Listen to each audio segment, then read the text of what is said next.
চিড়ার গুঁড়োতে সাধারণত ধানের কুড়ার থেকে চিড়ার গুঁড়াতে অনেক নিউট্রিশনস বেশি থাকে আমাদের যেটা মনে হয় প্র্যাকটিক্যালি আমরা যেটা চালাই দেখছি। আর এটা গুণগত মানও ভালো, গরু খায় ভালো, গ্রান ভালো, সব দিক দিয়ে আমাদের কাছে ভালো মনে হয়েছে। এই জন্য আমরা 150 কেজি চিড়ার গুঁড়া চালাই, ওখানে কোনো ধানের গুঁড়া আমরা চালাই না। আর 150 কেজি খাদ্য, 550 কেজি খাদ্য বানাইতে আমরা ভুট্টার গুঁড়া দিতেছি 120 কেজি।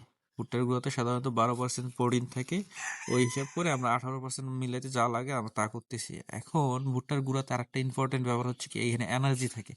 এনার্জির কাজ কি? আপনার ভিতরে যে সেলুলাস, বেসিলাস, এইগুলো যে ব্যাকটেরিয়া থাকে, এই ব্যাকটেরিয়াগুলো কি কি খাদ্যটা ভাঙতে সহযোগিতা করে। আর মানে সোজা কথা বলতে গেলে কি, এনার্জি, ভুট্টাতে প্রচুর পরিমাণে এনার্জি থাকে। এই এনার্জিগুলোর কারণে আপনার খাবারটা শোষণ করতে তাড়াতাড়ি হয়। ওই হিসেবে দেখতে গেলে যদি হিসাব করা যায়, তাহলে খাবার শোষণের ক্ষমতা বাড়তেছে, তার মানে দ্রুত ফ্যাটেনিং হচ্ছে। তারপর আমরা এই যে গমের এটা হচ্ছে মিশ্র বসিয়ে এখানে আমরা 4 ব্যাগ ইউজ করি, 30 কেজি করে, 120 কেজি ইউজ করি। এখানে কোম্পানি লিখে রাখছে 21% প্রোটিন থাকে, অনুশীলন অনুযায়ী 21% প্রোটিন থাকে। তবে আমার কাছে মনে হয় না যে তারা আসলে 21% দেয়। যেটাই হোক, রেজাল্ট ভালো। চিটাগুলো অনেক কিছু থাকে, তো ওরা বলে 42টা ইনগ্রিডিয়েন্টস থাকে। আর সবসময় চেষ্টা করতে হবে আমাদের প্রোটিন পার্সেন্টটা ঠিক রাখার জন্য। আর এখন যেটা ঢালতেছি এটা হচ্ছে গমের ভুসি আমরা খুব বেশি দিই না, মাত্র একটা ব্যাগ দেই, 35 কেজি থাকে এখানে। গমের ভুসিতে সাধারণত 17% প্রোটিন ধরা হয়, এখানে প্রোটিন থাকে। এখন গমের ভুসি কোয়ালিটির উপরে দেখা যায় যে কিছুটা আপ ডাউন করতে পারে, তবে আমরা সর্বোচ্চ মানে যে গমের ভুসিটা হয় মোটাটা, মানে সর্বোচ্চ মানে বলতে কি আমাদের কাছে এটা সর্বোচ্চ ভালো মনে হয়। অনেকে চিকনটা চালায় রেজাল্ট পান, তার হিসাব আলাদা। ডায়েরিতে চিকনটা চলে, কিন্তু ফ্যাটে নিয়ে সাধারণত মোটাটা চালানোর চেষ্টা করে। একটা বিষয় সব থেকে ভালোভাবে মাথায় রাখতে হবে, সয়াবিনের কিন্তু বিকল্প কিছু হয় না। সয়াবিনের খোল টোল যেটাই বলেন, রিপ্লেসমেন্ট আর কিছু নাই। সয়াবিনে 44% প্রোটিন থাকে। এখানে আপনি সয়াবিন দেখা যায় যদি আপনি 50%ও, কথার কথা বলতেছি, যদি 50%ও চালাই দেন, তাও অতটা বেশি সমস্যা হবে না, কোনো রিস্কে পড়বে না, হয়তো বা ডাইজেস্ট করতে পারবে না, পাতলা পায়খানা হয়ে বের হয়ে যাবে। কিন্তু খোল কিন্তু আপনি এখানে ওইভাবে চালাইতে পারবেন না, এই বিষয়টা সবসময় মাথায় রাখবেন। আর সয়াবিন আপনার রেগুলার হচ্ছে আপনার আমরা 25% ইউজ করি, 25%, হ্যাঁ 25%-এর মতো, 22 থেকে 25% ইউজ করা হয়। এখানে দেখা যায় কি আমাদের খাবারের মান গিয়ে দাঁড়ায় 18-র উপরে 14% দাঁড়ায়। আর সয়াবিনটা আপনাকে চালাইতে হবে মাস্ট, প্রোটিনের সোর্স বলা হয় সয়াবিনকে। এখানে 44% প্রোটিন থাকে। আর প্রোটিন ছাড়া মাংস বিল্ড আপ করা সম্ভব না। প্রোটিন হচ্ছে মাংস কোষ বাড়ায় দেয়, কোষের সংখ্যা বাড়ায় দেয়, ওই সংখ্যাগুলোই কিন্তু আপনার মিট, এগুলোই কিন্তু মাংস। এইভাবে আপনার প্রোটিন পার্সেন্ট সয়াবিনের কোনো বিকল্প হয় না। আমরা এখানে এক্সট্রাভাবে ক্যালসিয়াম সোর্স হিসেবে ব্যবহার করি ডিসিপি।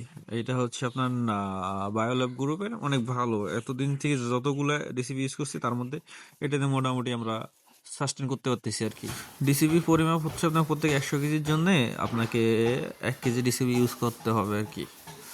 আমরা এখানে প্রথমে ভালোভাবে ডিসিপিটা ছিটাই নেব, তারপরে আমরা বাকি সব যেগুলো মেডিসিন আছে ওগুলো দিব।